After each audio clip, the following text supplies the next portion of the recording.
Hi friends, welcome to Rajahmundry home recipes. ఈరోజు మన వీడియోలో సంక్రాంతికి ఎవరైనా కూడా ఈజీగా చేసుకునే 4 రకాల పిండి వంటలు ఎలా తయారు చేసుకోవాలో చూద్దాం. ఈరోజు మన వీడియోలో quick and tasty recipe soft Mysore Pak ఎలా చేసుకోవాలో చూద్దాం.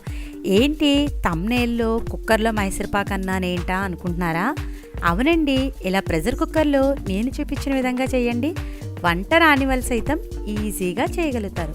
ఒక్కసారి నేను చెప్పిన ఈ కొలతలు టిప్స్ ఫాలో అవుతూ చేస్తే ఫస్ట్ టైం చేసే వాళ్ళు కూడా చాలా పర్ఫెక్ట్గా ఈ సాఫ్ట్ మైసూర్ పాక్ని అయితే తయారు చేసుకోవచ్చు.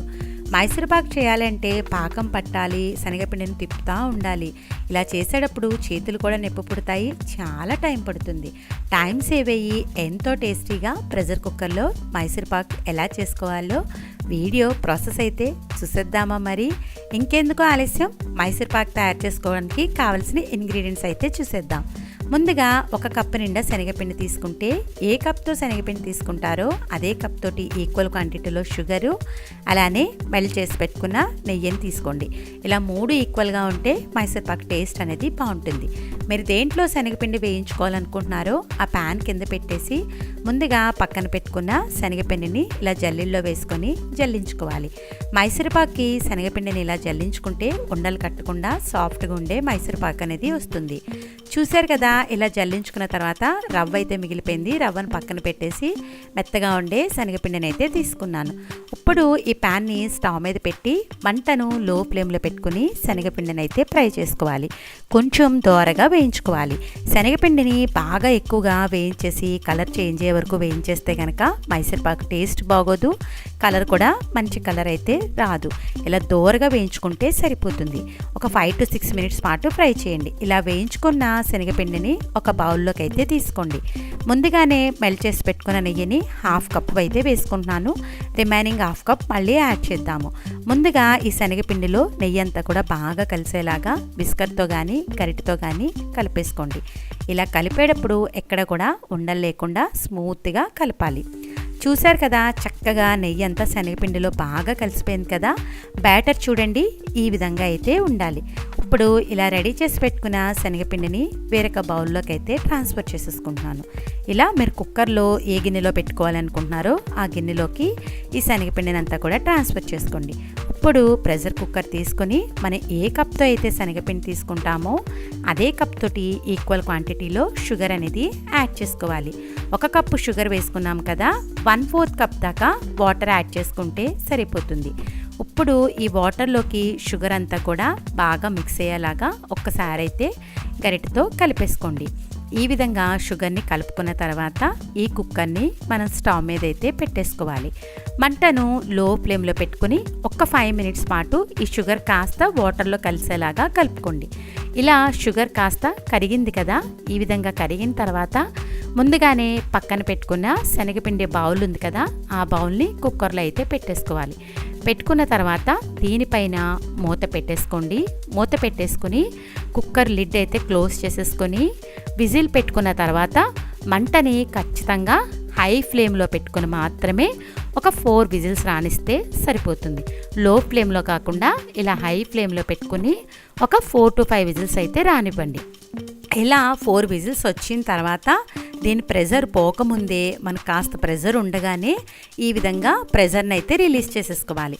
మరీ ఎక్కువసేపు ప్రెజర్ పోయే వరకు ఉంచేస్తే శనగపిండి బాగా కుక్ అయిపోతుంది. ఇలా ప్రెజర్ అంతా రిలీజ్ చేసిన తర్వాత కుక్కర్ మూత తీసి ఆల్రెడీ మనం ఉడికించుకున్న శనగపిండిని ఈ పంచదార పాకంలోకి అయితే యాడ్ చేసేసుకోవాలి. ఇలా వేసుకున్న తర్వాత స్టవ్ ఆన్ చేసి మంటను లో ఫ్లేమ్లో పెట్టుకొని ఇలా గరిటెతో కలుపుతూ ఉండండి. చూడండి, మనం కుక్కర్లో కుక్ చేయడం వల్ల చాలా ఫాస్ట్గా థిక్నెస్ అయితే వచ్చేసింది.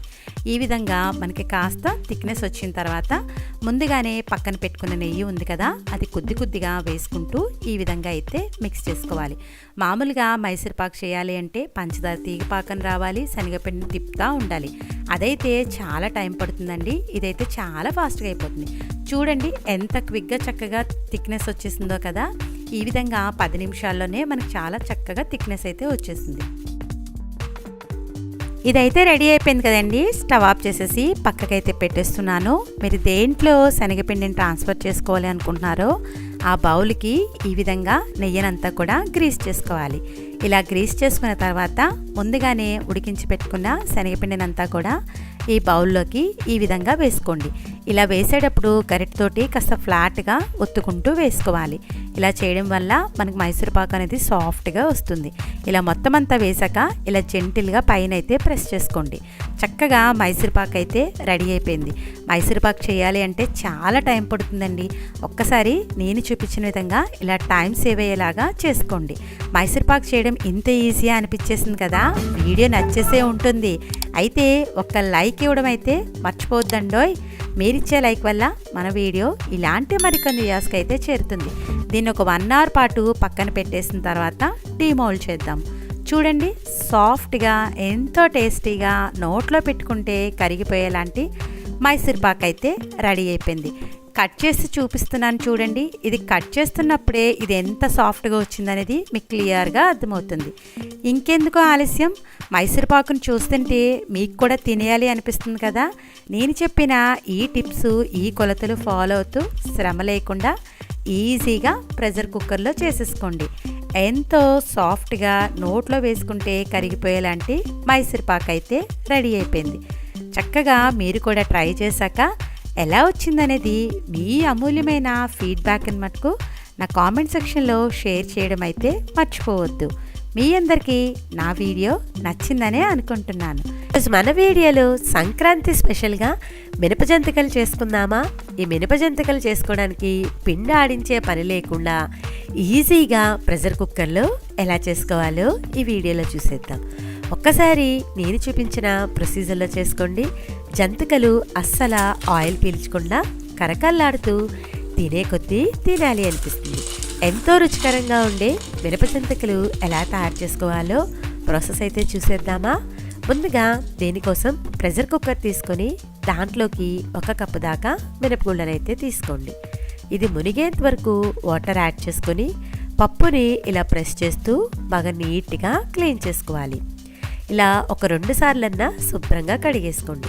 ఇలా కడుక్కున్న తర్వాత ఏ కప్తో మినపగుళ్ళు తీసుకుంటారో అదే కప్ తోటి వాటర్ వచ్చేసి 3.5 కప్పుల దాకా వేసుకుంటే మనకి మినప్పప్పు అనేది చక్కగా మెత్తగా ఉడుకుతుంది. నేనైతే 3.5 కప్స్ వేసుకున్నా. ఇప్పుడు కుక్కర్ పైన లిడ్ క్లోజ్ చేసేసి విజిల్ పెట్టి స్టవ్ ఆన్ చేసి మీడియం ఫ్లేమ్లో పెట్టుకొని విజిల్స్ అయితే రానివ్వాలి. ఒక 4 to 5 విజిల్స్ వస్తే చక్కగా మెత్తగా ఉడికిపోతుంది. మినపప్పులో వాటర్ కనుక ఎక్కువైపోతే ఇలా పైకి వచ్చే ఛాన్స్ ఉంటుందండి. ఫ్లేమ్ని అప్పుడు లో ఫ్లేమ్లో పెట్టుకొని మళ్ళీ మీడియం ఫ్లేమ్లో అడ్జస్ట్ చేసుకుంటే సరిపోతుంది. ఇలా ఒక 4 to 5 విజిల్స్ అయితే రానివ్వండి. ఇలా కంప్లీట్గా ప్రెషర్ పోయిన తర్వాత కుక్కర్ మూత తీసైతే చూద్దాము. చూడండి, మినప్పప్పు అనేది చక్కగా ఉడికిపోయింది. ఎక్కడ కూడా బద్దల లేకుండా చాలా స్మూత్గా ఉడికిపోయింది కదా. ఒకవేళ మీరు వాటర్ కనుక తక్కువ వేసి సరిగ్గా కనుక ఉడకకపోతే మళ్ళీ ఇంకొక 2 విజిల్స్ రానివ్వండి. లేదు అనుకుంటే అలా మనకి ఉడికిన మినప్పప్పుని మిక్సీ జార్లో వేసి పేస్ట్లో కూడా చేసుకోవచ్చు. ఆల్రెడీ నేను వాటర్ ఎక్కువ వేసి ఎక్కువ విజిల్స్ రానిచ్చాను కాబట్టి చక్కగా మెత్తగా ఉడికిపోయింది. ఈ విధంగా మెత్తగా ఉడికిపోతే సరిపోతుంది. మెత్తగా ఉడకకపోతే మిక్సీలో వేసి పేస్ట్లో అయితే చేసుకోండి. ఇప్పుడు ప్రాసెస్ అయితే చూద్దాం. ఏ కప్తో అయితే మినపగుళ్ళు తీసుకున్నారో అదే కప్ తోటి బియ్యం పిండి వచ్చి 3 కప్పుల దాకా తీసుకుంటున్నా. నేనైతే ఇక్కడ పొడి పిండినే తీసుకుంటున్నానండి. ఈ జంతికలు మీరు ఎప్పుడు కావాలంటే అప్పుడు చేసుకోవచ్చు. చక్కగా చాలా రోజుల దాకా నిల్వ కూడా ఉంటాయి. 3 కప్పులకి మనం ఆల్రెడీ ఉడికించుకున్న మినపప్పు పేస్ట్ని కూడా యాడ్ చేసేసుకోవాలి. ఈ విధంగా వేసుకున్న తర్వాత ఇప్పుడు మనం స్పైసెస్ అన్నీ కూడా యాడ్ చేద్దాం. టేస్ట్కి సరిపడా సాల్ట్, అలానే రెడ్ చిల్లీ పౌడర్ వేసుకోండి. జంతికలకి ఎప్పుడైనా కూడా పచ్చికారం అయితే కనుక రుచిగా ఉంటుంది. ఒకవేళ లేకపోతే నార్మల్ కారమైనా కూడా వేసుకోవచ్చు. అలానే కొద్దిగా వామును కూడా యాడ్ చేసుకోండి. కొంచెం కమ్మగా ఉండడానికి నువ్వులను కూడా వేస్తున్నాను. ఇలా నువ్వులు వేయడం వల్ల జంతికలు తినేటప్పుడు ఆ నువ్వుపప్పు తగులుతూ చాలా రుచిగా ఉంటాయి. దీంట్లో వాటర్ యాడ్ చేయకుండా ఆ పిండితోటే వరిపిండి అంతా కూడా బాగా కలిసేలాగా కలిపేసుకోండి. ఇలా మినప్పిండిలోకి వరిపిండి బాగా కలిసేలాగా కలుపుకోవాలి. ఇలా అంతా కలుపుకున్న తర్వాత ఇప్పుడు మనం కొద్దిగా వాటర్ని చిలకరిస్తూ సాఫ్ట్గా మనకి పిండి రెడీ అయ్యేటట్టుగా చూసుకోవాలి. అయితే ఒకేసారి ఎక్కువ వాటర్ అయితే యాడ్ చేయకండి. కొద్దిగా వాటర్ని చిలకరించుకుంటూ పిండిని అయితే కలుపుకోవాలి. మీరు ఎక్కువ క్వాంటిటీలో కనుక జంతికలు చేసుకుని అయితే కనుక 2 to 3 బ్యాచెస్గా పిండిని అయితే కలుపుకోండి. పిండి కనుక ఎక్కువగా నానిపోతే జంతికలు అనేవి ఆయిల్ అనేది పీల్చేస్తుంది. చూసారు కదా, ఈ విధంగా అవసరాన్ని బట్టి వాటర్ని చూసుకుంటూ యాడ్ చేసుకోవాలి. ఇలా చేసుకున్న తర్వాత సాఫ్ట్ డో అయ్యేలాగా మనం రెడీ చేసుకుంటే సరిపోతుంది. మినప జంతికలు చేసేటప్పుడు మన చేతులకి అంటుకోకుండా ఉండడానికి ఇలా పిండిని కలుపుకున్న తర్వాత చెయ్యని కాస్త తడి చేసుకున్న తర్వాత మాత్రమే జంతికల గొట్టంలో అయితే పెట్టుకోవాలి. పిండి అయితే కలిపేసుకున్నాను, చూసారు కదా చక్కగా మెత్తగా వచ్చింది కదా. దీనిపైన మూత పెట్టేసి పక్కకు పెట్టేస్తున్నా. ఇప్పుడు జంతికల గొట్టంలో ఇలాంటి ప్లేట్ తీసుకొని అడుగును పెట్టేసి చుట్టూ కూడా ఆయిల్ అయితే అప్లై చేయండి. మనం కలిపెట్టుకున్న పిండిని కొద్దిగా తీసుకుని సిలిండ్రికల్ షేప్లో చేసుకుని జంతికల గొట్టంలో పెట్టుకోవాలి. మినపిండి చేతికి అంటుకునే అవకాశం ఉంటుంది కాబట్టి చెయ్యని తడి చేసుకుని జంతికల గొట్టంలో పిండిని అయితే పెట్టుకోండి. ఇలా పెట్టుకున్న తర్వాత మనం క్లోజ్ చేసి జంతికల్లా చుట్టుకోవాలి. జంతికలు ఎక్కువగా వేసే అలవాటు లేని వాళ్ళు, ఫస్ట్ టైం వేసిన వాళ్ళైతే కనుక ఇలా ఏదైనా గరిటె మీద చక్కగా ఈ పిండిని జంతికల్లా చుట్టుకొని ఆయిల్లో వేసుకుంటే ఈజీగా ఉంటుంది. ఇలా వేసేటప్పుడు మన ప్యాన్లో ఆయిల్ అనేది మరీ ఎక్కువగా కూడా వేయకూడదండి. ఇలా సగానికి వేసుకుంటే సరిపోతుంది. ఇలా వేసుకున్నాక ఆయిల్ అనేది హీట్ అయిందా లేదనేది చెక్ చేయండి. పిండి కలుపుకునే ముందే ఆయిల్ పెట్టేసుకుంటే ఆయిల్ అనేది కాగిపోతుంది. ఇప్పుడు మనం రెడీ పెట్టుకున్న జంతికని ఈ విధంగా అయితే వేసుకోవాలి. ఇలా వేసుకున్నాక ఫ్లేమ్ని మీడియం ఫ్లేమ్లో పెట్టుకుని ఒక 2 నుంచి 3 నిమిషాల పాటు కదపకుండా అలానే ఉంచేసేయండి. జంతిక వేసిన వెంటనే కనుక కదిపితే విడిపోయినట్టుగా అయిపోతుంది. ఇలా మనకి కాస్త వేగిన తర్వాత నెమ్మదిగా బ్యాక్ సైడ్కి అయితే టర్న్ చేసుకోవాలి. ఇలా 2 సైడ్స్ కూడా గోల్డెన్ కలర్ వచ్చే వరకు మంటను మీడియం ఫ్లేమ్లో పెట్టుకుని కలుపుతా ఫ్రై చేసుకోవాలి. మనకి ఆయిల్ ఫ్లోటింగ్ తగ్గిపోతే కనుక జంతిక అనేది వేగిపోయినట్టు. చూడండి చక్కగా ఒకవైపు అయితే వేగింది కదా, బ్యాక్ సైడ్ కూడా టర్న్ చేసుకుంటున్నా. ఇలా 2 సైడ్స్ కూడా మంచిగా గోల్డెన్ కలర్ వచ్చే వరకు ఫ్రై చేసుకోవాలి. మినప జంతికలు కదండి, మరి రెడ్ కలర్లో అయితే రావు, ఈ కలర్లోనే వస్తాయి. ఇప్పుడు మనం ప్లేట్లోకి అయితే తీసేసుకుందాం. ఒకవేళ మీకు జంతికలు ఎక్కువగా వేసే అలవాటు ఉంటే కనుక ఈ మెథడ్లో కూడా వేసేసుకోవచ్చు. మీకు ఎలా కావాలంటే అలా వేసుకోండి. ఆయిల్ మట్టుకు మన ప్యాన్లోకి సగం మాత్రమే వేసుకుంటే మనకి ఆయిల్ అనేది స్టవ్ మీద పడకుండా నీట్గా ఉంటుంది. చూసారు కదా, ఇలా మీడియం ఫ్లేమ్లో పెట్టుకుని 2 సైడ్స్ కూడా మంచిగా గోల్డెన్ కలర్ వచ్చే వరకు ఫ్రై చేసుకోవాలి.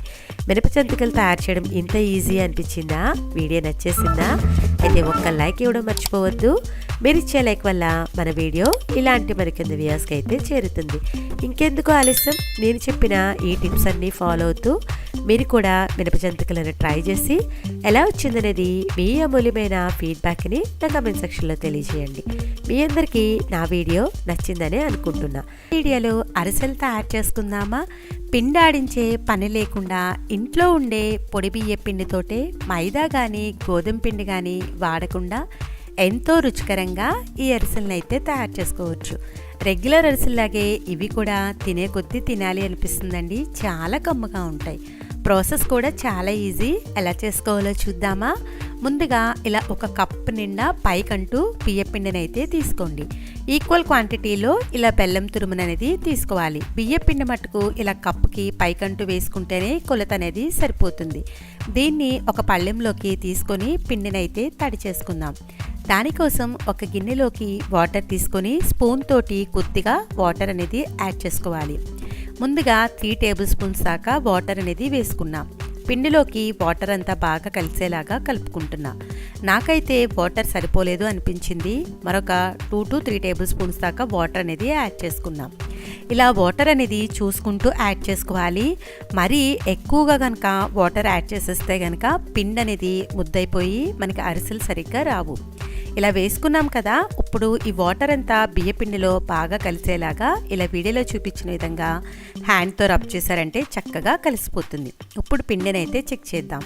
ఇలా ఉండలా అయిందంటే పర్ఫెక్ట్గా సరిపోయినట్టు. ఇప్పుడు ఈ పిండిని అయితే జల్లించుకోవాలి. ఇలా ఒక స్ట్రైనర్ తీసుకుని ముందైతే నేను హాఫ్ ఆఫ్ ది క్వాంటిటీ పిండిని మాత్రమే వేసుకుంటున్నాం. ఇలా వేసుకున్నాక పిండినంతటిని కూడా వీడియోలో చూపించిన విధంగా ఇలా వేళ్లతో కదుపుతూ ఉంటే సాఫ్ట్గా ఉండే పిండి అనేది కిందకి వచ్చేస్తుంది. తడి బియ్య పిండి కదండి, కాస్త టైం కూడా పడుతుంది. ఈ విధంగా మనం జల్లించుకున్నప్పుడే చేతితోటి పిండిని ప్రెస్ చేస్తూ ఉంటే తడారిపోకుండా ఉంటుంది. ఇప్పుడు మిగిలిన పిండిని కూడా వేసేసుకుందాం. దీన్ని కూడా స్ట్రైనర్లో వేసుకుని చక్కగా బాగా చెల్లించేసుకోవాలి. చూడండి, ఇలా జల్లిస్తూ ఉంటే స్మూత్గా ఉండే బియ్యపిండి అనేది కిందకి వచ్చేస్తుంది. ఇలా వచ్చిన తర్వాత చేతితోటి తడారిపోకుండా ఒకసారి అయితే ప్రెస్ చేసేసుకోండి. మీకు ఇలా జల్లించినప్పుడు పిండి కనుక బాగా తక్కువగా ఉందంటే కనుక స్ట్రైనర్లో వేసి జల్లించేసుకోవచ్చు. నేనైతే ఇదే జల్లెల్లో జల్లిస్తున్నాను. మీరు కావాలనుకుంటే చిన్న జల్లెల్లో వేసి కూడా జల్లించుకుంటే ఇంకా ఈజీగా మనకి కిందకి పిండి అనేది వచ్చేస్తుంది. ఇలా చక్కగా మొత్తం పిండి అంతా కూడా మనం జల్లించుకోవాలి. పిండిని ఏమాత్రం పూర్తిగా జల్లించకపోతే కొలతలు మారిపోయి అరిసెలు రావు. ఇలా తడారిపోకుండా గట్టిగా నొక్కి పెట్టేసి పక్కకు పెట్టేసుకోండి. ఏ కప్తో అయితే బియ్యం పిండి తీసుకుంటారో అదే కప్ తోటి 1 కప్పు దాకా తురిమిన బెల్లాన్ని తీసుకోవాలి. అదే కప్ తోటి వాటర్ వచ్చేసి 3/4 కప్ దాకా తీసుకుంటే సరిపోతుంది. ఇప్పుడు ఈ బెల్లాన్ని వాటర్ని స్టవ్ మీద పెట్టేసి మీడియం ఫ్లేమ్లో పెట్టుకొని బెల్లాన్ని అయితే బాగా కరగనివ్వాలి. అయితే మనం రెగ్యులర్గా అరిసెలకి ఉండపాకం లేదా తీగపాకం చేస్తూ ఉంటాం కదా, ఈ అరిసెలకి అలా ఏమీ రానవసరం లేదండి. మీడియం ఫ్లేమ్లో పెట్టుకుని పాకాన్ని అయితే కొంచెం సేపు మరగనివ్వాలి.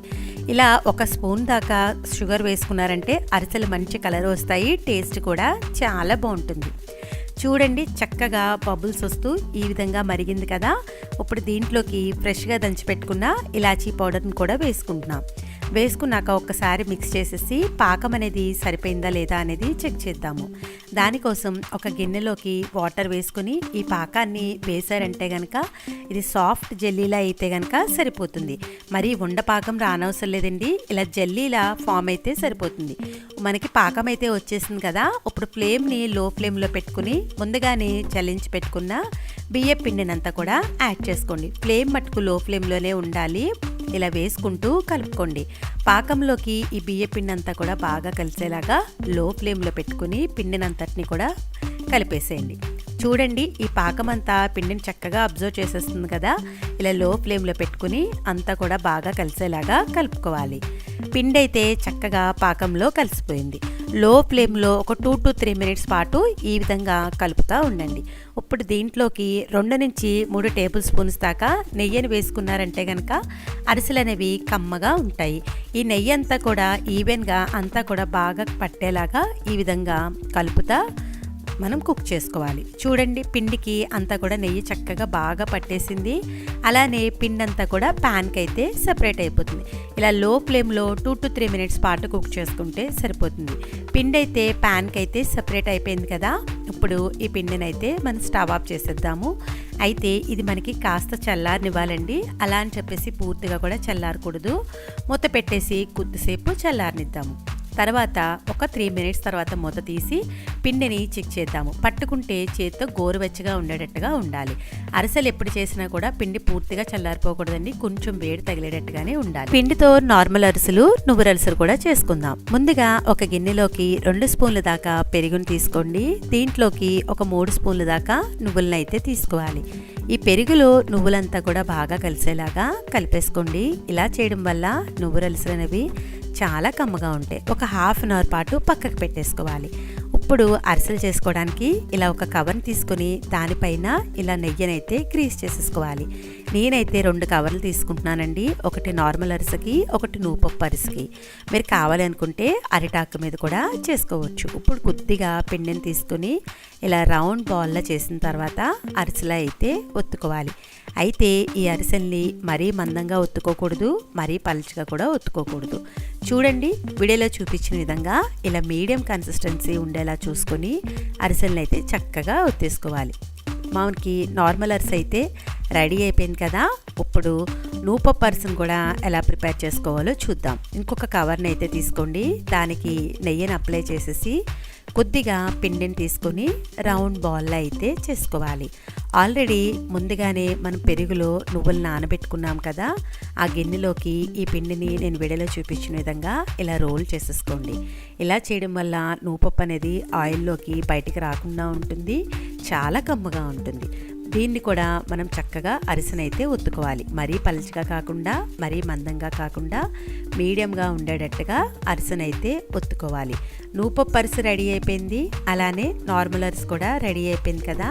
ఇప్పుడు అరిసెల్ని ఎలాంటి జాగ్రత్తలు ఫాలో అవుతూ వేయించుకోవాలో చూసేద్దాం. ముందుగా అరిసెలు చేసుకోవడానికి ప్యాన్ పెట్టి డీప్ ఫ్రై సరిపడా ఆయిల్ని అయితే వేసుకోండి. కొద్దిగా పిండిని తీసుకుని వేసారంటే ఆయిల్ బబుల్ అవుతుంటే కనుక మనకి ఆయిల్ హీట్ అయినట్టు. ఇప్పుడు రెడీ చేసి పెట్టుకున్న అరిసెని నెమ్మదిగా ఆయిల్లో అయితే వేసుకోవాలి.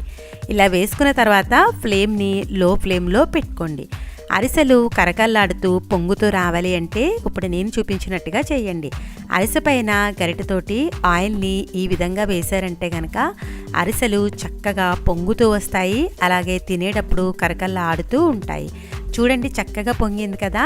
ఇప్పుడు బ్యాక్ సైడ్కి టర్న్ చేసుకొని ఇలా వెనక వైపు కూడా అరిసె పైన గరిటెతో ఆయిల్ని ఈ విధంగా వేస్తూ చక్కగా లో టు మీడియం ఫ్లేమ్లో పెట్టుకొని ఫ్రై చేసుకోవాలి. మనకి అరిసె అయితే రెండు వైపులా కూడా చక్కగా మంచి కలర్ అయితే ఫ్రై అయింది కదా. అదే మీరు హై ఫ్లేమ్లో పెట్టి ఫ్రై చేశారంటే కనుక అరిసెలు పైకి కలర్ వచ్చేసిన లోపల మనకి ఉడకదు. ఇలా లో టు మీడియం ఫ్లేమ్లో పెట్టుకుని మాత్రమే ఫ్రై చేసుకోవాలి. ఒక గరిటె పైన ఇంకొక గరిటె పెట్టి ఈ విధంగా గట్టిగా నొక్కి పెట్టారంటే అరిసెలో ఉన్న ఎక్సెస్ ఆయిల్ అంతా కూడా వచ్చేస్తుంది. చక్కగా నార్మల్ అరిసె అయితే రెడీ అయిపోయింది కదా. ఇప్పుడు దీన్ని ఒక ప్లేట్లోకి అయితే తీసేసుకుందాం. ఇప్పుడు ఇదే ఆయిల్లోకి నూపప్పు అరిసెని ఎలా వేయించుకోవాలో చూద్దాం. ముందుగా రెడీ చేసి పెట్టుకున్న నూపప్పు అరిసెని ఆయిల్లో నెమ్మదిగా అయితే వేసుకోండి. ఇలా వేసుకున్న తర్వాత గరిటెతోటి ఆయిల్ అంతా కూడా అరిసె పైన ఈ విధంగా వేస్తూ ఉంటే పొంగుతూ తినేటప్పుడు అరిసెలు అనేవి కరకల్లాడుతూ చాలా బాగుంటాయి. చూడండి చక్కగా పొంగుతూ వేగింది కదా. ఇప్పుడు బ్యాక్ సైడ్కి టర్న్ చేసుకుని వెనక వైపు కూడా ఇలా గరిటెతో ఆయిల్ అంతా కూడా అరిసె పైన వేసుకుంటూ కాల్చుకోండి. ఇలా 2 సైడ్స్ కూడా గోల్డెన్ కలర్ వచ్చే వరకు ఫ్రై చేసుకోవాలి. ఫ్లేమ్ను మట్టుకు లో టు మీడియం ఫ్లేమ్లో మాత్రమే పెట్టుకోండి. హై ఫ్లేమ్లో పెట్టుకుంటే పైకి కలర్ వచ్చేసిన లోపలైతే ఉడకదు. చూడండి నూపప్పు అరిసె కూడా రెడీ అయిపోయింది కదా. ఒక గరిటె పైన ఇంకొక గరిటె పెట్టి ఈ విధంగా గట్టిగా ప్రెస్ చేశారంటే ఎక్సెస్ ఆయిల్ అంతా కూడా వచ్చేస్తుంది. అరిసెలు అయితే రెడీ అయిపోయినాయి కదా. అరిసెలు తయారు చేయడం ఇంత ఈజీ అనిపించిందా? వీడియో నచ్చేసిందా? అయితే ఒక్క లైక్ ఇవ్వడం మర్చిపోవద్దు. మీరు ఇచ్చే లైక్ వల్ల మన వీడియో ఇలాంటి మరికొన్ని వ్యూస్కి అయితే చేరుతుంది. చూడండి అరిసెలు చేయడానికి బియ్యం నానబెట్టే పని లేకుండా పొడి బియ్యం పిండితోటే ఎంతో రుచికరంగా చేసుకోవచ్చు. ఇంకెందుకు ఆలస్యం, నేను చెప్పిన ఈ టిప్స్ జాగ్రత్తలు ఫాలో అవుతూ మీరు కూడా ఈ అరిసెలను ట్రై చేసిన తర్వాత ఎలా వచ్చిందనేది మీ అమూల్యమైన ఫీడ్బ్యాక్ని మటుకు నా కామెంట్ సెక్షన్లో తెలియజేయడం మర్చిపోవద్దు. బియ్యం నానబెట్టి అరిసెలు ఎలా చేయాలనేది ప్రీవియస్గా వీడియో చేశాను. ఎవరికైనా ఇంట్రెస్ట్ ఉంటే డిస్క్రిప్షన్ చెక్ చేయండి. చేసుకుందామా? మిక్సీ జార్ పని లేకుండా పురాతన పద్ధతిలో తిరగల్లో చెరిగిన పప్పుతో సున్నుండలు చేసుకుంటే చాలా రుచిగా ఉంటాయి. ఇప్పటి జనరేషన్ వాళ్ళకైతే తిరగలి తెలుసుండకపోవచ్చు, కానీ తిరగలతో చేసిన సున్నుండలు తినడం మొదలెడుతూ ఉంటే ఇంకా ఇంకా తినాలి అనిపిస్తుంది. ఎలా తయారు చేసుకోవాలో వీడియో ప్రాసెస్ అయితే చూసేద్దామా? ముందుగా సున్నుండలు చేసుకోవడానికి మినుములను తీసుకుని దాంట్లో బెడ్లు ఒడ్లు లేకుండా నీట్గా క్లీన్ చేసుకోండి. ఇలా క్లీన్ చేసుకున్న తర్వాత స్టవ్ మీద తిక్గా ఉండే కడాయి పెట్టి మినుములను వేసుకుని ఫ్లేమ్ని లో టు మీడియం ఫ్లేమ్లో పెట్టుకుని కలుపుతా ఫ్రై చేసుకోవాలి. మినుములు వేగడానికి కాస్త టైం అయితే పడుతుందండి. హై ఫ్లేమ్లో పెట్టి ఫ్రై చేశారంటే కనుక పైకి కలర్ వచ్చేసిన లోపలైతే మినుములు వేగవు. ఇలా లో టు మీడియం ఫ్లేమ్లో కమ్మటి వాసన వచ్చే వరకు ఫ్రై చేసుకోండి. కమ్మటి వాసన వచ్చిన తర్వాత స్టవ్ ఆఫ్ చేసేసి ఒక పళ్ళెంలోకి మినుములను అయితే తీసుకోవాలి. ఇవి కాస్త చల్లారిన తర్వాత మాత్రమే తిరగల్లో వేసి పౌడర్లా చేసుకోవాలి. ఇదైతే కాస్త చల్లారింది కదా. తిరగలని ఇలా సెట్ చేసుకుని అడుగున క్లాత్ పెట్టుకుని కొద్దిగా మినుములు వేసుకొని ఇలా రౌండ్గా తిప్పుతూ ఉంటే కనుక మినుములు కాస్త బద్దలా అయితే అవుతాయి. మేమైతే సున్నుండలు ఎప్పుడు కూడా ఇలా తిరగల్లో వేసుకుని మేము చేసుకుంటూ ఉంటామండి. చాలా కమ్మగా ఉంటాయి. చూశారు కదా, ఇలా మినుములు కాస్త ఇలా బద్దలా అయితే రెడీ అయినాయి కదా. ఇప్పుడు మీరు కావాలి అనుకుంటే ఇలా డైరెక్ట్గా పొట్టుతోటే మళ్ళీ పౌడర్లా చేసుకోవచ్చు. నేనైతే కొద్దిగా జల్లించుకుంటున్నానండి. ఇలా చెరుక్కుంటే పొట్టు అనేది కాస్త రిమూవ్ అవుతుంది. పొట్టు ఇష్టపడితే కనుక పొట్టుతోనే సున్నుండలు చేసుకోవచ్చు. చూడండి పొట్టునైతే ఈ విధంగా చెరుక్కున్నాను కదా. పప్పు అనేది ఈ విధంగా రెడీ అయింది. ఇలా రెడీ అయిన పప్పుని మీరు డబ్బాలో పెట్టి స్టోర్ చేసుకుంటే సంవత్సరం పైనే నిల్వ ఉంటుంది. ఎప్పుడు కావాలంటే అప్పుడు కొద్దిగా పప్పుని తీసుకుని ఫ్రెష్గా సున్నుండలు చేసుకోవచ్చు. నేనైతే ఒక కప్పు నిండా ఇలా చెరుక్కున్న పప్పునైతే తీసుకుంటున్నాను. ఏ కప్తో అయితే పప్పు తీసుకుంటారో ఈక్వల్ క్వాంటిటీలో పంచదార అనేది తీసుకోవాలి. అయితే పంచదార కప్పుకు పైకంటూ వేసుకోని అవసరం లేదండి. కొంచెం మెలెత్తుగా వేసుకుంటే మనం గ్రైండ్ చేసేటప్పుడు కప్పు నిండా పౌడర్ అనేది వస్తుంది. కొద్దిగా బియ్యం వేసుకుంటే సున్నుండ తినేటప్పుడు నాలికి అంటుకోకుండా ఉంటుంది. ఇలా కొంచెం గుల్లసెనగపప్పు కూడా వేసుకోండి, కమ్మగా ఉంటాయి సున్నుండలు. అలానే రుచికి సరిపడా నెయ్యిని కూడా యాడ్ చేసుకోవాలి. ఇప్పుడు ఎలా తయారు చేసుకోవాలో చూద్దామా. ముందుగా పాన్ పెట్టి దీంట్లోకి బియ్యాన్ని వేసుకోండి. నేను తీసుకునే క్వాంటిటీకి అయితే 2 టేబుల్ స్పూన్స్ దాకా బియ్యం అనేది సరిపోతుంది. ఇలా లో ఫ్లేమ్లో పెట్టుకుని బియ్యాన్ని అయితే వేయించుకోవాలి. ఇలా లో ఫ్లేమ్లో పెట్టుకుని మాత్రమే ఫ్రై చేసుకోండి. హై ఫ్లేమ్లో పెడితే బియ్యం అనేది మాడిపోతుంది. బియ్యం కాస్త వేగిన తర్వాత దీంట్లోకి 2 టేబుల్ స్పూన్స్ దాకా గుల్లశనగపప్పు కూడా వేసుకుంటే సున్నుండలు కమ్మగా ఉంటాయి.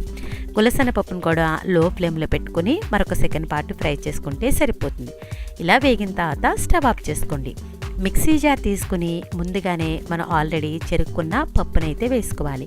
కప్పు నిండా వేసుకుంటున్నా. మనం వేయించుకున్న బియ్యము గుల్లశనగపప్పును కూడా వేసుకొని ఇవి 2 కూడా బాగా మిక్స్ అయ్యేలాగా మిక్స్ చేసేసుకోవాలి. ఇలా మిక్స్ చేసుకున్న తర్వాత మూత పెట్టేసి ఫైన్గా పౌడర్ అయితే చేసేసుకోండి. చూడండి, చక్కగా గ్రైండ్ చేసేటప్పటికి మెత్తటి పౌడర్ అయితే రెడీ అయిపోయింది కదా. సున్నుండల పిండి అయితే రెడీ అయిపోయింది. ఇప్పుడు దీన్ని ఒక ప్లేట్లోకి అయితే ట్రాన్స్ఫర్ చేసేసుకుంటున్నా. షుగర్ని డైరెక్ట్గా షుగర్లా వేయకూడదండి. షుగర్ని కూడా పౌడర్లా చేసుకోవాలి. అదే మిక్సీ జార్లోకి ముందుగా పక్కన పెట్టుకున్న షుగర్ని కూడా వేసుకొని మూత పెట్టేసి ఫైన్గా షుగర్ పౌడర్ అనేది చేసుకోండి. చూడండి, చక్కగా షుగర్ పౌడర్ కూడా రెడీ అయిపోయింది కదా. ముందుగా పక్కన పెట్టుకున్న సున్నుండ పిండిలోకి ఈ షుగర్ పౌడర్ని కూడా యాడ్ చేసుకోవాలి. ఇవి 2 కూడా బాగా కలిసేలాగా కలిపేసుకోండి. మీరు కావాలి అనుకుంటే పొంగల్ ముందుగానే ఒక 1 వీక్ బిఫోరే ఈ ప్రీమిక్స్ని తయారు చేసి పెట్టుకుంటే మీకు సంక్రాంతి రోజున కానీ భోగి రోజున కానీ సున్నుండలు చేసుకోవడం అనేది ఈజీ అవుతుంది. నేనైతే కనుక ఇలా ప్రీమిక్స్ని తయారు చేసేసుకుంటాను. చేసుకున్నాక డబ్బాలో పెట్టేసి స్టోర్ చేసుకుంటా. సంక్రాంతి రోజున కానీ భోగి రోజున కానీ సున్నుండలు అయితే చుడుతూ ఉంటా. చూశారు కదా, చక్కగా ప్రీమిక్స్ అయితే రెడీ అయిపోయింది. ఇప్పుడు ఈ ప్రీమిక్స్ యూజ్ చేసి సున్నుండలను అయితే తయారు చేసుకుందాం. ఇలా తయారు చేసుకుని మీరు మూత పెట్టేసుకొని చక్కగా పెట్టుకున్నారంటే కనుక మనకి చాలా నెలల దాకా స్టోరేజ్ అయితే ఉంటుంది. సున్నుండలు తయారు చేసుకోవడానికి స్టవ్ మీద ఒక థిక్ కడాయి తీసుకుని దాంట్లోకి నెయ్యి తీసుకుని నెయ్యినైతే వేడి చేసుకోండి. నెయ్యి అనేది మనకి కాస్త బబుల్ అయ్యి లైట్గా హీట్ అయితే సరిపోతుంది. నెయ్యి హీట్ అయింది కదా. ఇప్పుడు ఒక ప్లేట్లోకి ముందుగా మనం స్టోర్ చేసి పెట్టుకున్న సున్నుండల ప్రీమిక్స్ని అయితే యాడ్ చేసుకోండి. ఇలా వేసుకున్న తర్వాత నేను వీడియోలో చూపించిన విధంగా మధ్యలో గ్యాప్ ఉండేటట్టుగా ఇలా రౌండ్గా చేసుకోవాలి. ముందుగానే మనం ఆల్రెడీ నెయ్యిని అయితే హీట్ చేసుకున్నాం కదా. ఆ నెయ్యిని కొద్దిగా ఇలా గరిటెతో అయితే వేసుకోండి. ఇలా వేసుకున్న తర్వాత నెయ్యి కాస్త వేడిగా ఉంటుంది కాబట్టి ముందుగా ఇలా గరిటెతో మనం నెయ్యినంతటిని కూడా కలుపుకోవాలి. సున్నుండలో నెయ్యి అనేది మరీ ఎక్కువగా వేసేసుకున్నారంటే సున్నుండలు ముద్దగా అయిపోతాయి. మరీ తక్కువగా వేసుకున్నారంటే సున్నుండలు మనకి రాలిపోయినట్టుగా అయిపోతుంది. ఇలా చూసుకుంటూ కొద్దిగా తగినంత నెయ్యినైతే వేసుకోవాలి. ఈ సున్నుండల పిండిలోకి నెయ్యి అంతా కూడా బాగా కలిసేలాగా కలిపేసుకోండి.